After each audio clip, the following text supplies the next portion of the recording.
Good evening, everybody. Once again, I want to thank the government and the people of Poland for hosting this NATO summit. And I especially want to thank the people of Warsaw for their wonderful hospitality. It is my third visit to Poland. Each time we have been received with tremendous friendship, and it signifies the close bonds between our two countries. I want to begin this press conference with events back home. This has been a tough week. First and foremost for the families who've been killed, but also for the entire American family. In my call yesterday to Attorney General Loretta Lynch, I stressed that the Justice Department and our federal government should continue to do everything that we can to assist the investigation in Dallas and to support the police and the city of Dallas as they deal with this tragedy. In my call to Chief Brown, I commended him for showing outstanding leadership during an extremely challenging time and asked him to convey to all the officers and their families how the American people are grieving with them and that we stand with them. I'll have the opportunity to convey our condolences and show our solidarity when I visit Dallas in a few days. But before I do, let me just make some very brief points. First of all, as painful as this week has been, I firmly believe that America is not as divided as some have suggested. Americans of all races and all backgrounds are rightly outraged by the inexcusable attacks on police, whether it's in Dallas or any place else. That includes protesters. It includes family members who have grave concerns about police conduct, and they've said that this is unacceptable. There's no division there.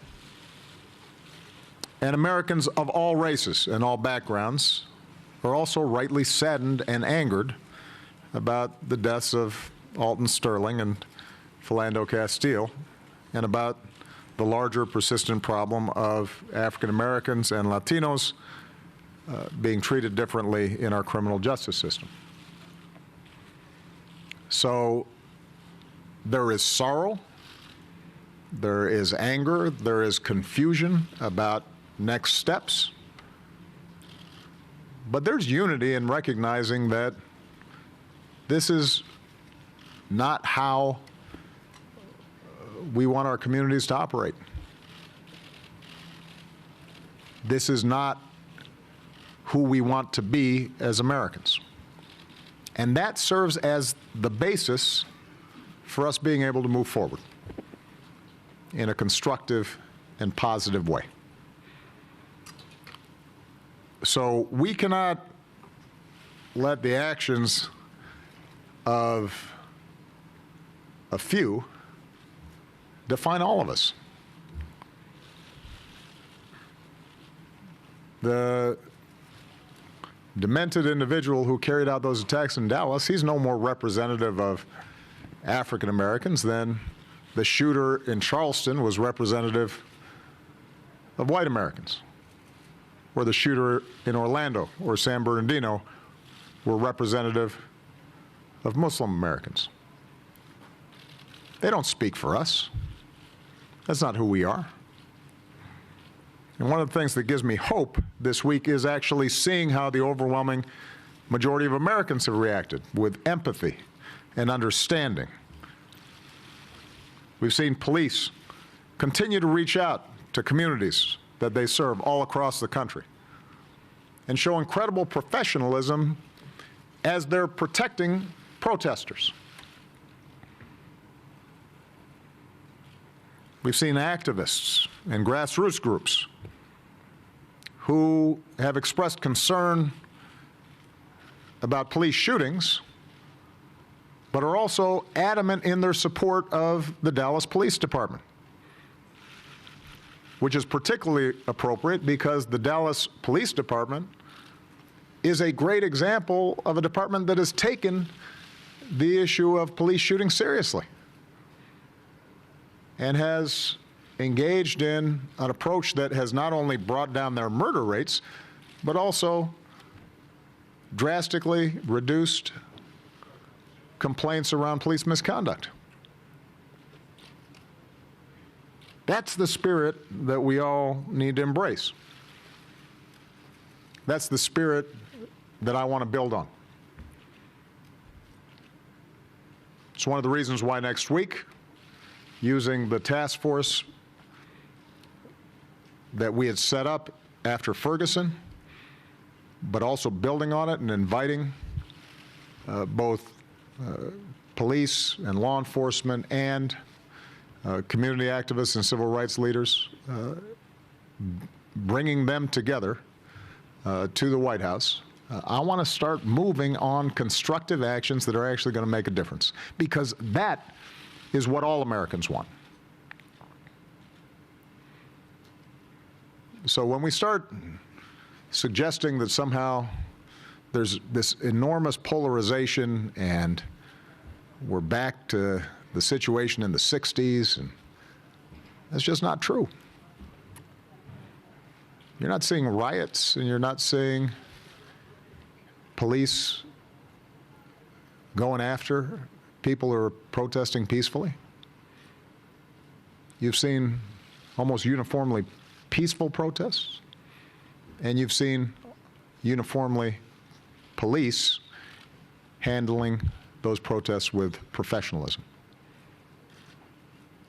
And so as tough, as hard, as depressing as the loss of life was this week, we've got a foundation to build on. We just have to have confidence that we can build on those better angels of our nature. And we have to make sure that all of us step back, do some reflection, and make sure that the rhetoric that we engage in is constructive and not destructive. That we're not painting anybody with an overly broad brush. That we're not constantly thinking the worst in other people rather than the best. If we do that, then I'm confident that we will continue to make progress. Now, here in Europe, this is a pivotal moment for our alliance. In the nearly 70 years of NATO, perhaps never have we faced such a range of challenges all at once: security, humanitarian, political. NATO nations, the United States, Canada, France, Belgium, and Turkey, have endured heinous terrorist attacks directed or inspired by ISIL. Russia has violated the sovereignty and territorial integrity of an independent European nation, Ukraine, and engaged in provocative behavior toward NATO allies. European borders and economies have been tested by millions of migrants fleeing conflicts and deprivation. And the vote in the United Kingdom to leave the EU has raised questions about the future of European integration. In this challenging moment, I want to take this opportunity to state clearly what will never change, and that is the unwavering commitment of the United States to the security and defense of Europe, to our transatlantic relationship,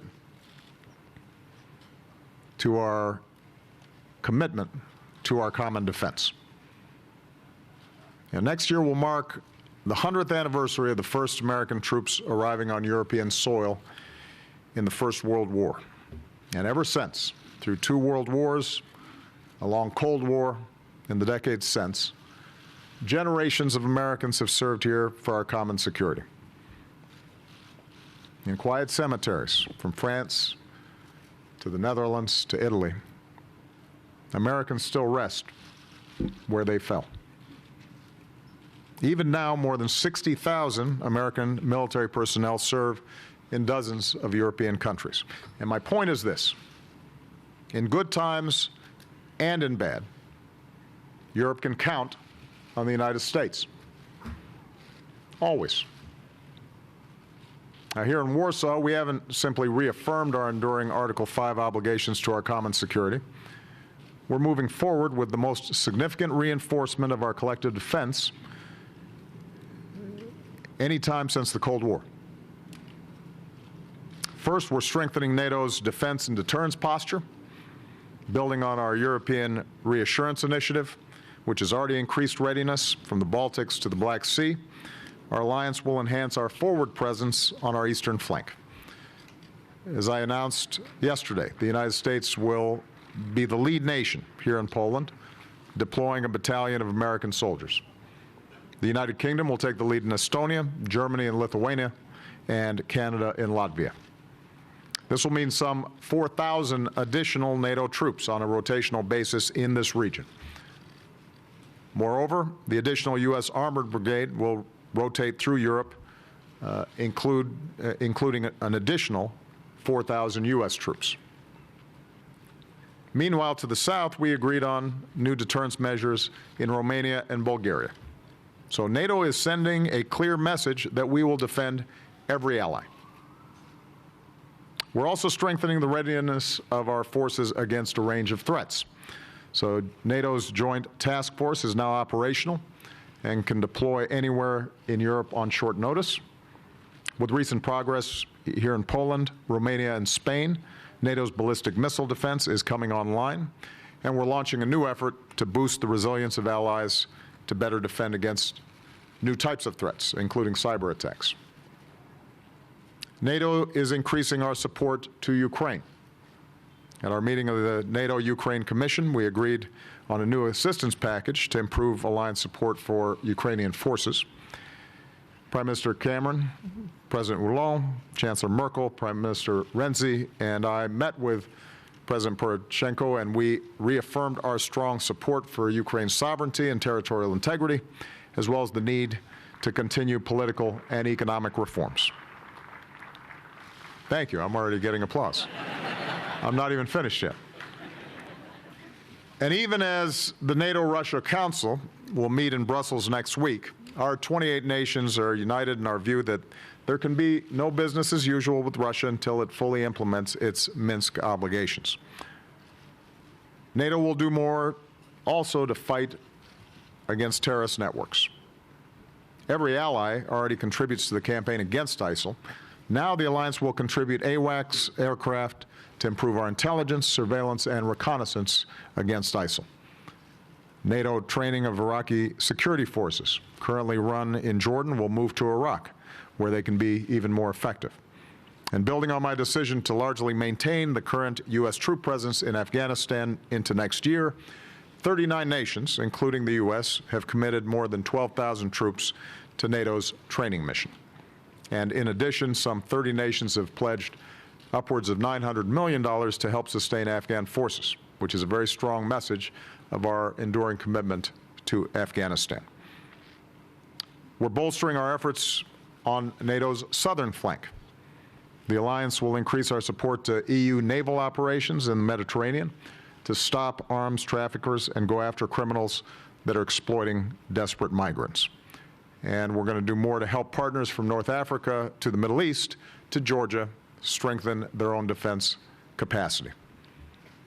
And finally, after many years, NATO has stopped the collective decline in defense spending. Over the past 2 years, most NATO members have halted cuts and begun investing more in defense.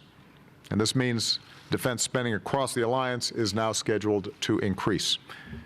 I especially want to commend our friends in the UK, Poland, Greece, Estonia, all who, along with the United States, pay their full share of at least 2% of GDP for our collective defense. But for those of you doing the math, that means that the majority of allies are still not hitting that 2% mark, an obligation we agreed to in Wales. So we had a very candid conversation about this. There's a recognition that given the range of threats that we face and the capabilities that we need, everybody's got to step up and everybody's got to do better. So in closing, I just note that this is my final NATO summit. Throughout my time in office, one of my top foreign policy priorities has been to strengthen our alliances, especially with NATO. And as I reflect on the past 8 years, both the progress and the challenges, I can say with confidence that we've delivered on that promise. The United States has increased our presence here in Europe. NATO is as strong, as nimble, and as ready as ever. And as we see from the presence of Montenegro at this summit, the door to NATO membership remains open to nations that can meet our high standards. So nobody should ever doubt the resolve of this alliance to stay united and focused on the future. And just as our nations have stood together over the past 100 years, I know that we'll stay united and grow even stronger for another 100 more. And with that, let me take some questions. I'm going to start with Kathleen Hennessy of AP. Thanks, Mr. President. I wanted to specifically ask about the Dallas shooting and the attacker there, now that we know more about the man who we believe did those crimes. I'm wondering if you could help us understand how you describe his motives. Do you consider this an act of domestic terrorism? Was this a hate crime? Was this a mentally ill man with a gun? How should Americans understand why that happened? And then also on the issue of political division and looking for solutions, there have been some critics who noted that you immediately mentioned your call for gun control soon after the attacks. Do you think that in any way encourages or ensures that people retreat to their corners as they think about this?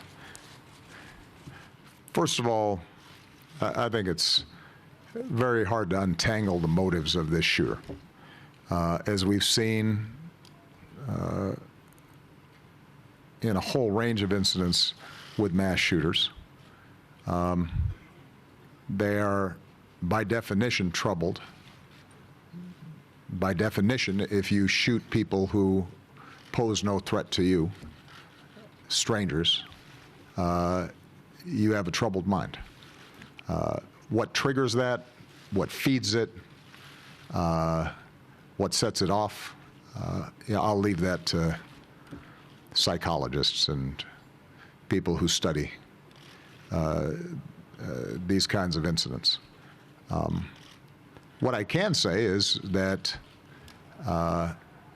although he may have used as an excuse his anger about previous incidents, as has been indicated at least in the press, and as Chief Brown, I think, indicated.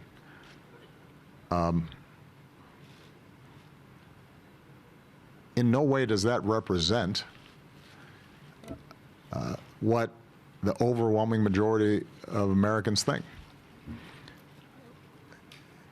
You know, Americans, to a large degree, want to make sure that we have a police force that is supported, because they know our police officers do a really tough, dangerous job. And witness the professionalism of our Dallas police officers as they were being shot at. The fact that they helped to clear the area, they helped to get the fallen and the injured out of there. They were able to isolate the suspect, and that you didn't have other casualties as a consequence of the police shooting back. That just gives you an indication of what a tough job they have and how well they do it on a regular basis. So I think the danger, as I said, is that we somehow suggest that the act of a troubled individual speaks to some larger political statement across the country. It doesn't. You know, when some white kid walks into a church and shoots a bunch of worshipers who invite him to worship with him, we don't assume that somehow he's making a political statement that's relevant to the attitudes of the rest of America. And we shouldn't make those assumptions around a troubled Muslim individual who is acting on their own in that same way. Now, with respect to the issue of guns, I am going to keep on talking about the fact that we cannot eliminate all racial tension in our country overnight. We are not going to be able to identify ahead of time and eliminate every madman or troubled individual who might want to do harm against innocent people. But we can make it harder for them to do so.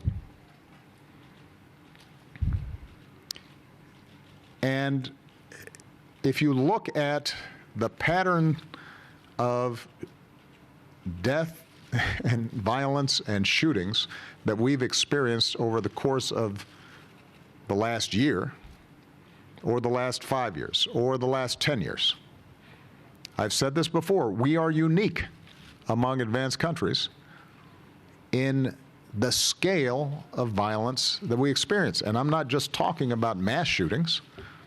I'm talking about the hundreds of people who have already been shot this year in my hometown of Chicago. The ones that we just consider routine.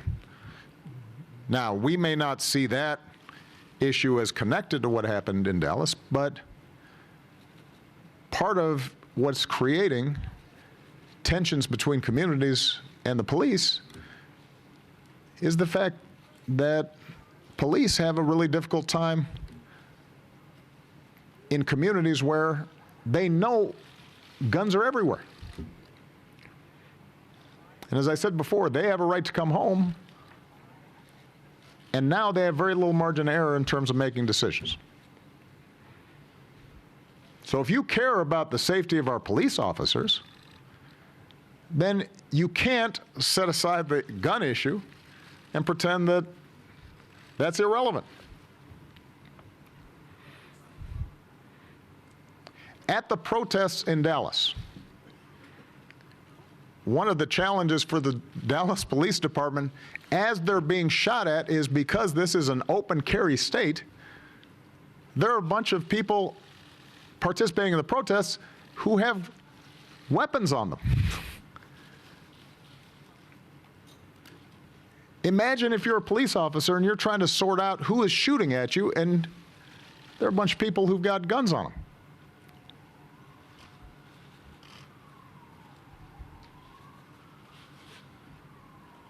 In Minneapolis, we don't know yet what happened, but we do know that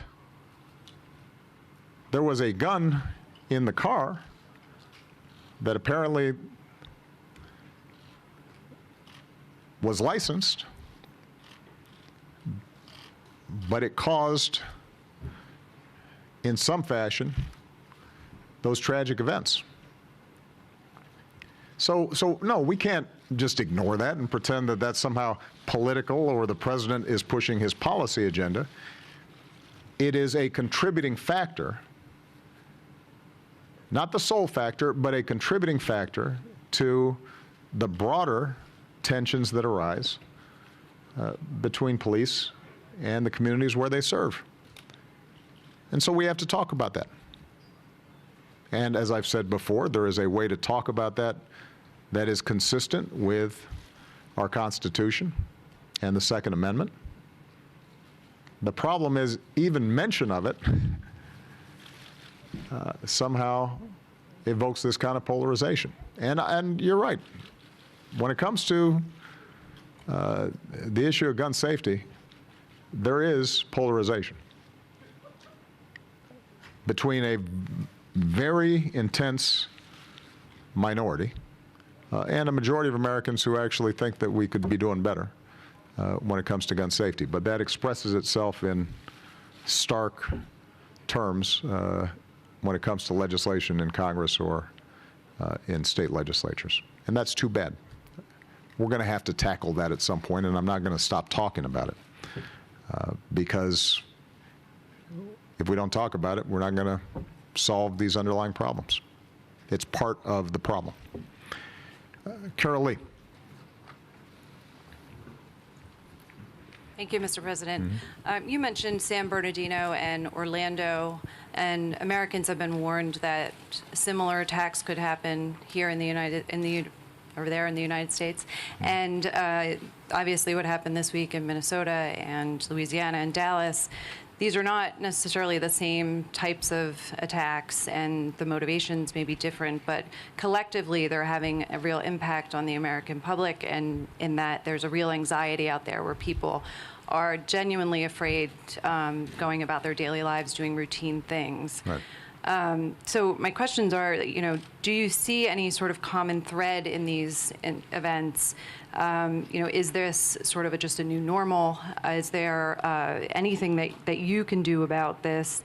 And what's your message to Americans who are genuinely afraid? Because the anxiety just seems to be getting worse, not better, and these attacks keep seeming to happen in much more regularity that wasn't a part of their experience even, say, a year ago. Well, Carol Lee, I do think we have to disentangle these issues. When it comes to terrorist attacks, people are understandably concerned, not just because of what's happened in the United States, but what happened in Brussels and what's happened in Paris and what's happened in Turkey and what is consistently happening in Iraq and Bangladesh and all around the world. And that's why the work that we've done with NATO and our counter-ISIL coalition and other partners is so vital.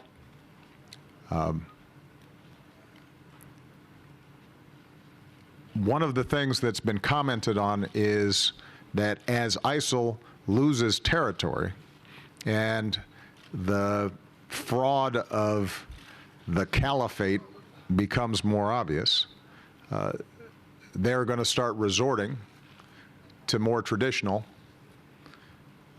terrorist tactics. They can't govern, they can't deliver anything meaningful to the people whose territory they can control. The one thing they know how to do is kill. And so we're going to have to redouble our efforts in terms of intelligence, coordination, our counter-messaging on extremism, working closely with Muslim communities, both overseas and in our own countries, to make sure that we are reducing the number of people who are inspired by their message or are in some coordinated fashion trying to attack us. And obviously, we have built up a huge infrastructure to try to do that. The more successful we are in Iraq and Syria and Libya and other places where ISIL has gotten a stronghold, the weaker they are, the less resources they have, the less effectively they can recruit. But when individuals are willing to die,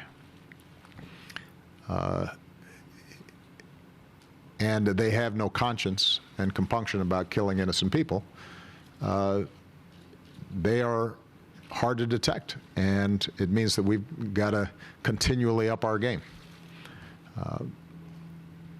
Having said that, I think it is important to note just the success that we've seen in the last several weeks when it comes to rolling back al-Qaeda. You know, the liberation of Fallujah got a little bit lost in the news, but that's a big town. And with our support, the counter-ISIL coalition support, the Iraqi government was able to move through there quickly. They're now positioning themselves so that they can start going after Mosul, in Syria, you're seeing progress along a pocket, Majim, that has been used for foreign fighter flows. And so they're on their heels, and we're going to stay on it. Now, when it comes to crime generally, I think it's just important to keep in mind that our crime rate today is substantially lower than it was 5 years ago, 10 years ago, 20 years ago, 30 years ago. I mean, over the last 4 or 5 years, during the course of my presidency, violent crime in the United States is the lowest it's been since probably the 1960s, maybe before the early 1960s. There's been an incredible drop in violent crime. So that doesn't lessen, I think, people's understandable fears if they see a video clip of somebody getting killed. But it is important to keep in perspective that in places like New York or Los Angeles or Dallas, you've seen huge drops in the murder rates. And that's a testimony to smarter policing, and there are a range of other factors that have contributed to that. So that should not, we should never be satisfied when any innocent person is being killed, but that should not be something that is driving our anxieties relative to where we've been in the past. And with respect to, finally, the issue of police shootings, there's no doubt that the visual records that we're seeing have elevated people's consciousness about this. But as I've said before, for African Americans or Latinos in the pre-smartphone age, I don't think that people were not aware of the fact that there is evidence of racial bias in our criminal justice system. It's been well documented, and it's been experienced. And even before I got to the U.S. Senate, when I was in the state Senate in Illinois, I passed legislation to try to reduce the incidence of racial profiling by collecting data, and that was prompted by evidence that it was taking place in certain parts of the state. And the fact that we're aware of it may increase some anxiety right now and hurt and anger, but it's been said, sunshine's the best disinfectant. By seeing it, by people feeling a sense of urgency about it, by the larger American community realizing that, gosh, maybe this is a problem. And we've seen even some very conservative commentators begin to acknowledge this is something maybe we need to work on. That promises the possibility of actually getting it done. So it hurts. But if we don't diagnose this, we can't fix it. Aisha Roscoe, Reuters. Thank you, Mr. President. As you come to the end of your term, there's a lot of talk about your legacy. I know you may like to leave that to the historians, but but when you look back on your presidency and consider race relations, what do you hope your legacy will be? How do you think the shootings in Dallas and the high-profile shootings by police and other events will shape the way your presidency is remembered? I do want to leave legacy questions to the history books. But what I can do, maybe this is a fair response to your question, is to say how I've tried to lead the country on this issue. More than anything, what I hope is that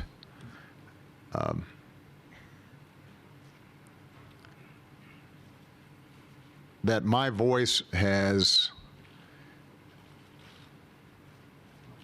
tried to get all of us as Americans to understand the difficult legacy of race, to encourage people to listen to each other, to recognize that the legacy of slavery and Jim Crow and discrimination didn't suddenly vanish with the passage of the Civil Rights Act or the Voting Rights Act or the election of Barack Obama, that things have gotten better, substantially better, but that we've still got a lot more work to do, and that, as was the case with the police task force that we set up, that I've tried to encourage people to come up with practical, concrete solutions that can reduce, if not eliminate, the problems of racial bias. And if my voice has been true and positive, then my hope would be that it may not fix everything right away, but it surfaces problems, it frames them, it allows us to wrestle with these issues and try to come up with practical solutions, and that perspective may lead to continued improvement, so that not just Malia and Sasha, but their children can experience a country that is more just and more united and more equal. And that's not going to happen right away. And that's okay. We plant seeds, and somebody else maybe sits under the shade of the tree that we planted. And I'd like to think that, as best as I could, I have been true in speaking about these issues. Justin Singh. Thanks, Mr. President. Throughout the summit, EU leaders have echoed your confidence about Brexit happening in an orderly way. They've also stressed that the UK has to have access to an open market, must continue to respect the freedom of migration for workers. Someone who's repeatedly advocated for globalization and extolled the virtues of immigration, shouldn't that principle be pre-baked in the negotiations? What specific assurances did you get during the summit from other leaders that make you confident that currency markets are wrong and the political turmoil in Britain and subsequent effort to leave the EU will go smoothly? And finally, both you and Secretary Kerry have used "if" to describe Brexit. So I'm wondering if you see any way for the British people to put the toothpaste back in the tube on this issue. Okay.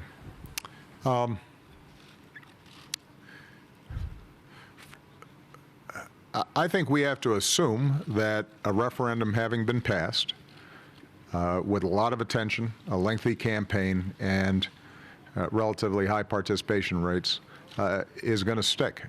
And that the incoming government, a conservative government, is going to invoke Article 50 and begin the process of negotiations.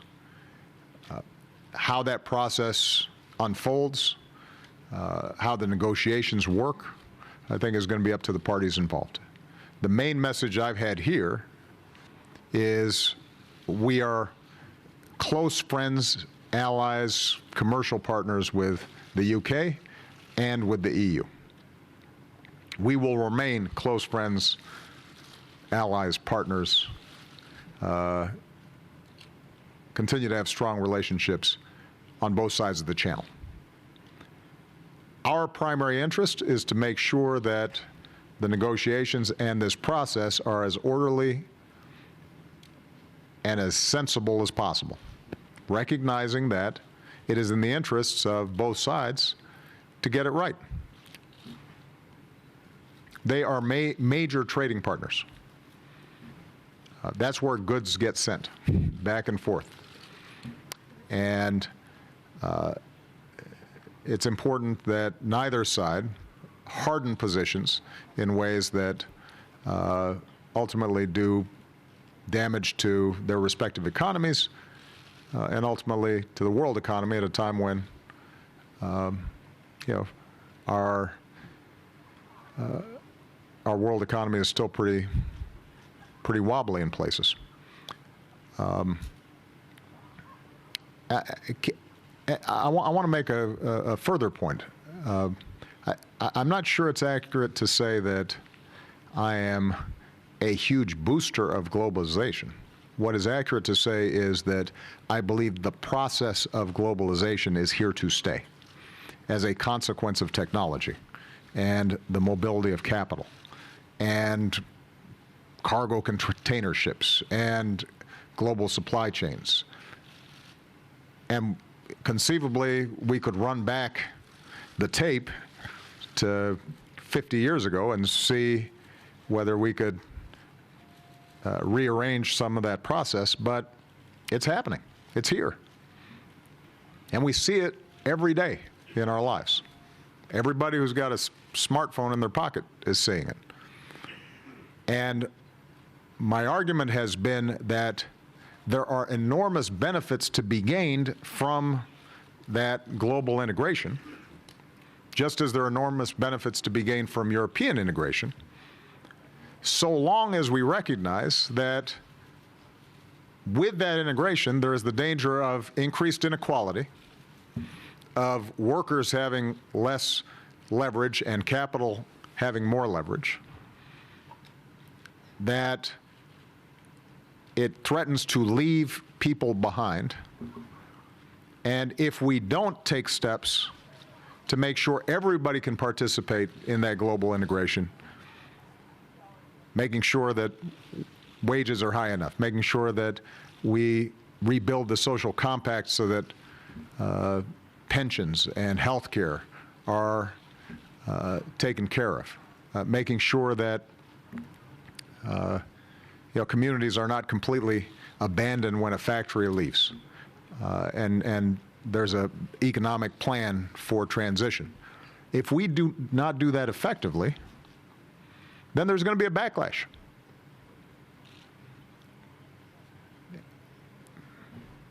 With respect to immigration, it is America's experience that immigration has been by far a net plus for our economic growth, our culture, our way of life. Now, in America, that's by necessity, because unless you're a Native American, everybody came from someplace else. Europe may not have as many of those traditions. But keep in mind, one of the huge macroeconomic advantages that America has is we're still a relatively young country. Our birth rate is not dropping off like Europe's is, or Russia's is, or China's, or Japan's. And that's as a consequence of immigration. And it's economics 101, that if you've got a younger population, your growth rate is going to be higher. And immigrants are strivers, and they work hard. And they're looking to build a better life. Otherwise, they wouldn't move from where they were. And that's been part of our tradition and our culture and our society. Now, huge influxes of the sort that we've seen in Europe, that's always going to be a shock to the system. And I think it is entirely appropriate for Europe, even as generous as it has been. And I think that Chancellor Merkel deserves enormous credit, and other European leaders who've taken in these migrant populations deserve enormous credit, because that's hard. It's a strain on the budget, it's a strain on politics, it's a strain on culture. It's legitimate for them to say, look, we got to slow this thing down. We got to manage it properly. That's why we're setting up a UN conference on refugees on the margins of the United Nations General Assembly, because a few countries shouldn't be shouldering the burden for 60 million refugees. And we've got to come up with strategies to allow people in countries that are very poor or are in the middle of a war zone enjoy some peace and prosperity. Otherwise, the world has shrank and they're going to want to move. And that's not going to go away anytime soon. So it's one more reason why, given the fact of global integration, we have to think globally, more broadly, because our security interests, our economies are all going to depend on the institutional arrangements that we have across boundaries. And NATO is an example of a really enduring multilateral institution that helped us get through some very difficult times. But even the best of institutions have to be adapted to new circumstances. That's true for organizations like NATO. It's true for organizations like the UN. It's true for organizations like the EU. It's true for all the architecture that has helped the world and our countries improve their standard of living and reduce overall violence between states substantially over the last several decades. Mark Lander. Thank you very much, Mr. President. You've been scrupulous about saying you would not comment on the Justice Department investigation of Hillary Clinton's email. That investigation is now closed, and I hope that I could ask you about some of the comments that FBI Director Comey made a few days ago.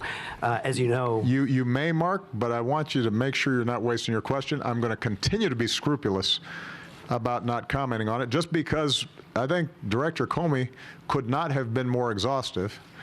My understanding is not only did he make a full presentation, but while we were over here, or at least flying, he was presenting to Congress for hours on end. But I just wanted to give you a chance, just in case you didn't want to burn your question. I actually have a backup. There you go.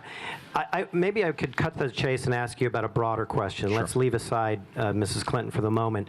He did talk at the end of his presentation about how he feared that there was a broader cultural issue in the State Department toward the handling of classified information that troubled him. And I wondered whether you, since you rely on the State Department to conduct your foreign policy, whether that concerns you as well. Yeah. And if I may, could I ask the other question? Because I think it might get an interesting response. You, last May, passed a milestone in that you were president longer when the country was at war than your predecessor, George W. Bush. And if you complete your presidency, as you will, with troops in Afghanistan, Syria, and Iraq, you will be the only two-term president in American history to have served with the country at war. And I wonder, given the way that you ran for office and the aspirations you brought into office, how you feel about that reality, and then a second follow-up on that. Should the American people simply resign themselves to living in a state of perpetual war, even if that war is not the all-out war that we think of in the 20th century? That was an interesting question. So, first of all, with respect to the State Department, I am concerned. And the challenge that we've got is primarily driven by the changing nature of how information flows. Look, the advent of email and texts and smartphones is just generating enormous amounts of data. Now, it is hugely convenient. It means that in real time, I'm getting information that some of my predecessors might not have gotten for weeks.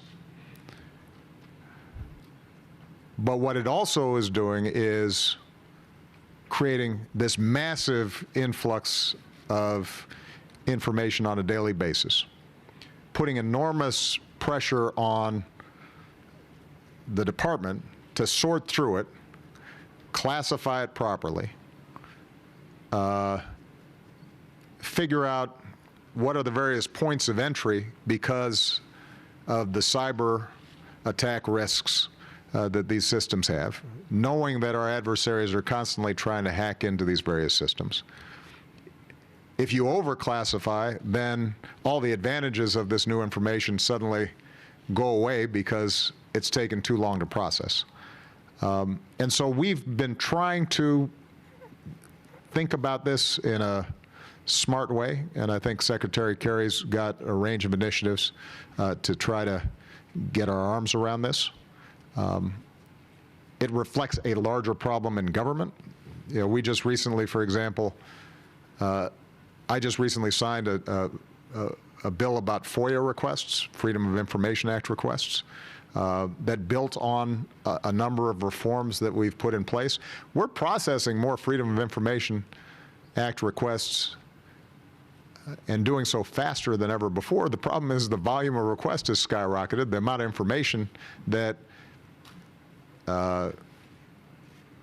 answers the request has multiplied exponentially. So across government, you're seeing this problem. And it's a problem in terms of domestic affairs. It becomes an even bigger problem when you're talking about national security issues. So it is something that we're going to have to take care of. With respect to reflections on war, when I came into office, we had 180,000 troops in Iraq and Afghanistan. Today, we have a fraction of that. They are not involved in active combat situations, but are involved in train, advise, and assist situations, other than the direct attacks that we launch against ISIL in conjunction with the Iraq government and the Syrian government. So in some ways, Mark, I think you'd recognize that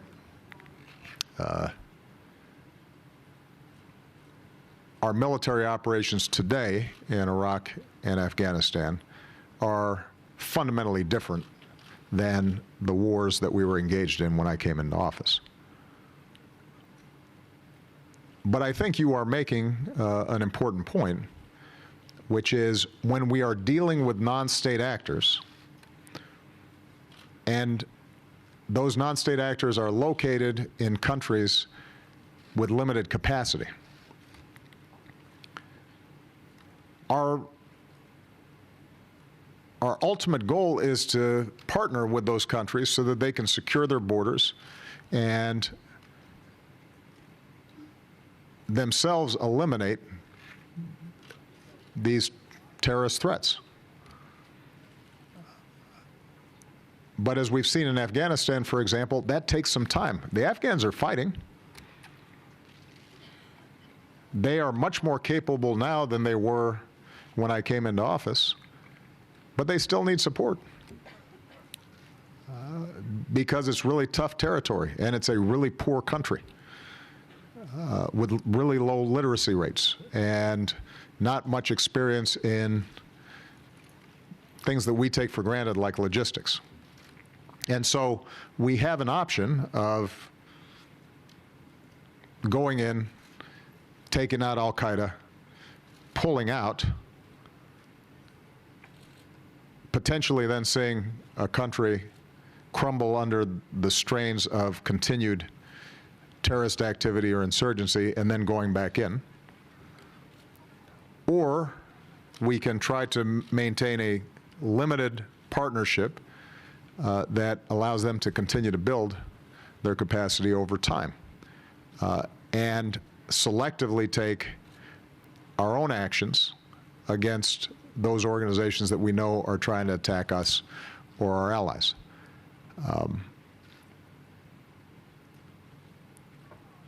Because they're non-state actors, it's very hard for us ever to get the satisfaction of MacArthur and the Emperor meeting and a war officially being over. I mean, AQI was defeated in the sense that we were able to execute a transition to a democratically elected Iraqi government. But for all of our efforts and the incredible courage and bravery and sacrifice of our troops, the political structure there was still uneven. You had continued Sunni resentments, continued de-Baathification, and as a consequence, those vestiges of AQI were able to reconstitute themselves, move into Syria as Syria began to engage in civil war, rebuild, and then come back in. Some have argued that this is the reason why we should have never pulled out of Iraq, or at least we should have left some larger presence there. Of course, the problem was that we didn't have an Iraqi government that wanted them, unlike Afghanistan, where we've been invited. And it's very difficult for us to, for me as Commander-in-Chief, to want to put our troops in a precarious situation where they're not protected. So I think what we've been trying to do, what I've been trying to do, is to create an architecture, a structure, and it's not there yet, that emphasizes partnerships with countries, emphasizes building up fragile states, resolving internal conflicts wherever we can, trying to do as much as we can through our local partners, preserving the possibility, the necessity to take strikes ourselves against organizations or individuals that we know are trying to kill Americans or Belgians or French or Germans. Combine that with much more effective intelligence gathering, but it becomes more of a hybrid approach to national security. And that, I do think, is probably going to be something that we have to continue to grapple with for years to come. The good news is that there are fewer wars between states than ever before, and almost no wars between great powers. And that's a great legacy of leaders in the United States and Europe and Asia after the Cold War, or after the end of the World War II, that built this international architecture. That's worked, and we should be proud of that and preserve it. But this different kind of low-grade threat, one that's not an existential threat, but can do real damage and real harm to our societies, and creates the kind of fear that can cause division and political reactions. We have to do that better. We have to continually refine it. So, for example, the reason that I put out our announcement about the civilian casualties resulting from drone attacks, understanding that there are those who dispute the numbers. What I'm trying to do there is to institutionalize a system where we begin to hold ourselves accountable for this different kind of national security threat and these different kinds of operations. And it's imperfect still. But I think we can get there, and what I can say honestly is, whether we're talking about how the NSA operates, or how drone strikes operate, or how we're partnering with other countries, or my efforts to close Guantanamo, that by the end of my presidency, or banning torture, by the end of my presidency, I feel confident that these efforts will be on a firmer legal footing, more consistent with international law and norms, more reflective of our values and our ethics. But we're going to have more work to do. It's not perfect, and we have to wrestle with these issues all the time. And as Commander-in-Chief of the most powerful military in the world, you know, I spend a lot of time brooding over these issues, and I'm not satisfied that we've got it perfect yet. I can say honestly it's better than it was when I came into office. Thank you very much, everybody. Thank you, Poland.